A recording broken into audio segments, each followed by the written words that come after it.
बिस्मिल्लाहिर्रहमानिर्रहीम।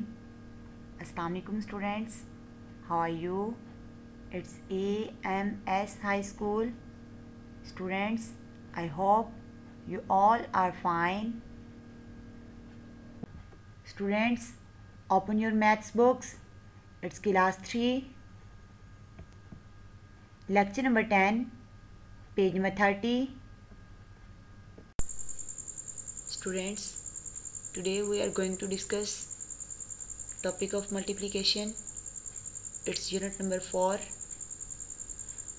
मल्टीप्लिकेशन का मतलब होता है स्टूडेंट्स ज़रब। ये हमारे मैथ्स के जो 4 ऑपरेशंस हैं उनमें से एक है। आइए हम इसकी डेफिनेशन देख लेते हैं। The repeated addition of numbers, हिंसों का बार बार जमा करना, उनको बार बार जमा किए जाना, इज़ नोन एज मल्टीप्लिकेशन, ज़रब कहलाता है। व्हेन वी मल्टीप्लाई, जब हम ज़रब देते हैं टू नंबर्स, दो हिंसों को आपस में, इनके जब हम दो हिंसों को आपस में मल्टीप्लाई करते हैं, द आंसर, जो जवाब वी गेट, हम हासिल करते हैं, इज़ नोन एज प्रोडक्ट, वो हमारे पास हासिल ज़रब आता है। इनके ज़रब करने के बाद जो हमारे पास हासिल आता है वो हमारा हुआ प्रोडक्ट, हासिल ज़रब। एग्जाम्पल में हमारे पास है सवाल, देर आर 4 बास्केट्स, हमारे पास 4 टोकरियां हैं।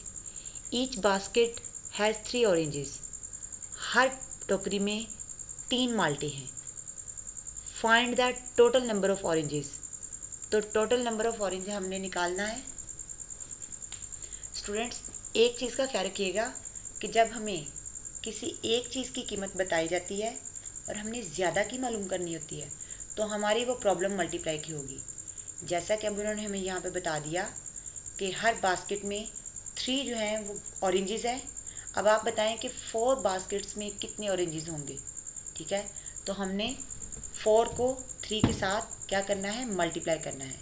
To find the total number of oranges, oranges की जो है वो कुल तादाद निकालने के लिए वो प्रोसीड हम बढ़ेंगे एज, जैसा कि 3 + 3 + 3 + 3 = 12। ठीक है, यानी कि 4 टाइम्स हमने 3 किया तो हमारे पास आंसर आ गया 12। 4 × 3 = 12। वी राइट इट एज, हम इसे ऐसे लिखते हैं, 4 × 3 = 12। वी से the product of 4 and 3 is 12। इनके 4 और 3 का हासिल ज़रब हमारे पास आया 12। So the total number of oranges is equal to the product of 4 and 3।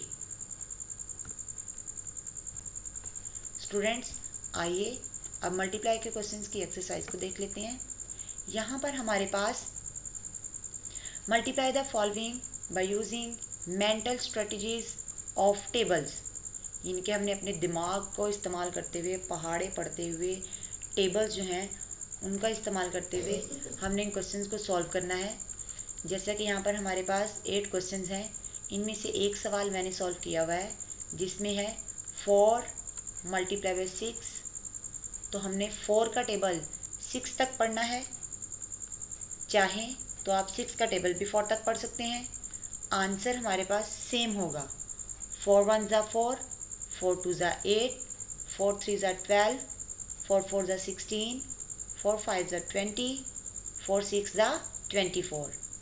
तो हमारे पास जो प्रोडक्ट आया 4 और 6 का वो है 24। Students, multiplication of 2 digit numbers by 1 digit numbers without carrying, यानी कि हमने 2 नंबर्स ऊपर लेने हैं और उसको एक नंबर के साथ मल्टीप्लाई करना है। अब हमारे पास है 21 × 4। स्टेप 1 में कहता है multiply the ones digit bye 4। Step 2 में कहता है multiply the tens digit bye 4। इनकी बारी बारी सबसे पहले ये वंस 4 से मल्टीप्लाई होगा, 1 × 4 = 4। देन टेंस वाला जो 2 है वो 4 से मल्टीप्लाई होगा, 2 × 4 = 8। तो हमारे पास 21 और 4 का प्रोडक्ट आया 84। स्टूडेंट्स, इसी तरह हमारे पास नीचे एक्सरसाइज दी है जिसमें से एक सवाल मैंने यहाँ पर सॉल्व किया हुआ है। 42 मल्टीप्लाई बाई 2, पहले 2 का टेबल 2 तक पढ़ा, 2 2 ज़ा 4। देन हमने टेंस वाला जो 4 है उसका टेबल 2 तक पढ़ा, 4 2 ज़ा 8। तो 42 और 2 का हमारे पास जो प्रोडक्ट है आया है वो है 84। आइए स्टूडेंट्स, आपको नोटबुक पर सवाल सॉल्व करके बताते हैं। हमारे पास क्वेश्चन है 4 मल्टीप्लाई बाई 8। इट्स मीन हमने 4 का टेबल 8 तक रीड करना है। 4 1 ज़ा 4, 4 2 ज़ा 8, 4 3 ज़ा 12, 4 4 ज़ा 16, 4 5 ज़ा 20, 4 6 ज़ा 24, 4 7 ज़ा 28, 4 8 ज़ा 32। तो मतलब 4 और 8 का हमारे पास जो प्रोडक्ट आया है वो है 32। स्टूडेंट्स, इसी तरह आपने नीचे वाले क्वेश्चन को सॉल्व करना है। इनके 6 का टेबल 8 तक आप रीड करेंगे और जो आपके पास प्रोडक्ट आएगा वो आप यहाँ पर लिख देंगे। स्टूडेंट्स, यहाँ पर हमारे पास ऊपर एक्सरसाइज में कुछ क्वेश्चंस हैं जो विदाउट कैरिंग थे, जिसमें एक क्वेश्चन मैंने सॉल्व किया हुआ है 44 मल्टीप्लाई बाई 2। सबसे पहले 4 का टेबल 2 तक रीड करेंगे। 4 1 ज़ा 4, 4 2 ज़ा 8, वो नीचे आ गया। नेक्स्ट हम टेंस वाला 4 लेंगे। 4 1 4 उसका टेबल 2 तक रीड करेंगे। 4 1 ज़ा 4, 4 2 ज़ा 8। तो 44 और 2 का प्रोडक्ट हमारे पास आया 88। नेक्स्ट हमारे पास है multiplication of 2 digit numbers by 1 digit numbers with carrying. अब भी हमने लेने ऊपर 2 अमाउंट्स ही हैं और नीचे 1, लेकिन अब हमारा टेबल ऐसे होगा कि हमारे कैरी जाएंगे।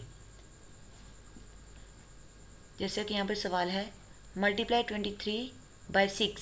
इनके हमने 23 को 6 के साथ ज़रब देनी है। अगर हम स्टेप्स को देखें, step 1 multiply the ones digit bye 6, यानी कि जो यहाँ पर हमारे जो 3 है उसको हमने 6 के साथ मल्टीप्लाई करना है, तो हमारे पास आ जाएगा 18। 3 6 ज़ा 18। तो 18 का जो 8 है वो यहाँ पर लिखा गया और जो टेंस वाली साइड पर उसका 1 था वो कैरी चला गया। फिर हम रीड करेंगे 2 का टेबल 6 तक। 2 6 ज़ा 12 और जो हमारे पास कैरी आया था 12 1 13। तो मतलब 23 और 6 का प्रोडक्ट हमारे पास आया 138। इसी तरह स्टूडेंट्स विद कैरिंग क्वेश्चंस की हमारे पास नीचे एक्सरसाइज है, जिसमें से एक सवाल आपको सॉल्व करके दिखाया गया है। 26 मल्टीप्लाई बाई 7। 6 का टेबल पहले 7 तक रीड किया। 6 7 ज़ा 42, 2 4 कैरी 2 के ऊपर। अब 2 का टेबल 7 तक रीड करेंगे। 2 7 ज़ा 14 और 14 में 4 कैरी वाला ऐड किया तो हमारे पास हो गया 18। तो 26 और 7 का जो प्रोडक्ट है वो हमारे पास आ गया 182। आइए स्टूडेंट्स, कुछ क्वेश्चन की प्रैक्टिस करते हैं हम। यहाँ पर हमारे पास सवाल है 23 मल्टीप्लाई बाई 2। इनके हमने 23 को 2 से मल्टीप्लाई करना है। पहले वंस जो 3 है वो 2 1 से मल्टीप्लाई होगा, 3 2 ज़ा 6। देन जो टेंस वाला 2 है वो 1 से मल्टीप्लाई आके होगा 2 2 ज़ा 4। तो 23 को 2 से मल्टीप्लाई किया तो हमारे पास आंसर आया 46। इस तरह है सॉल्व द फॉलोइंग। सवाल है हमारे पास 4265, इसको हमने मल्टीप्लाई करना है 342 से। तो स्टूडेंट्स सिंपली यह है कि हमने बारी बारी इस वैल्यू को नीचे वाले एक एक डिजिट से मल्टीप्लाई करते जाना है और हमारे पास 1 बाय 1 ये प्रोडक्ट आते जाएंगे। लास्ट में इन तीनों को ऐड कर लेंगे हम। सबसे पहले 5 का टेबल 2 तक रीड किया। 2 5 ज़ा 10, 0 1 कैरी। देन 2 6 ज़ा 12, 1 कैरी 13, 3 1 कैरी। 2 2 ज़ा 4, 4 और 1 5। देन 2 4 ज़ा 8। उसके बाद 4 का टेबल 5 तक पढ़ें या 5 का 4 तक पढ़ें, इनके ऊपर पूरी वैल्यू को 4 से मल्टीप्लाई करना है। 4 5 ज़ा 20, 0 2 कैरी। 4 6 ज़ा 24, 24 में 2 ऐड किया तो 26। 6 2 कैरी। 4 2 ज़ा 8, 8 और 2 10, 0 1 कैरी। 4 4 ज़ा 16, और 117। नेक्स्ट हमने 3 से किया पूरी वैल्यू को मल्टीप्लाई। 3 5 15, 5 1 कैरी, 3 6 18, 18 और 1 19, 9 1 कैरी, 3 2 6 और 1 7, 3 4 12। तो टोटल हमारे पास यहाँ पर ये जो आंसर आ रहा है, तीनों वैल्यूज़ को अलग अलग मल्टीप्लाई करने के बाद जो हमने टोटल प्रोडक्ट किया वो है 1,458,630। स्टूडेंट्स, इसके साथ ही हमारा आज का लेक्चर कंप्लीट हुआ। आज के टॉपिक से रिलेटेड आपकी बुक में जितने भी पेजेस हैं उन तमाम को आपने प्रैक्टिस करनी है। All the best. अल्लाह हाफिज़।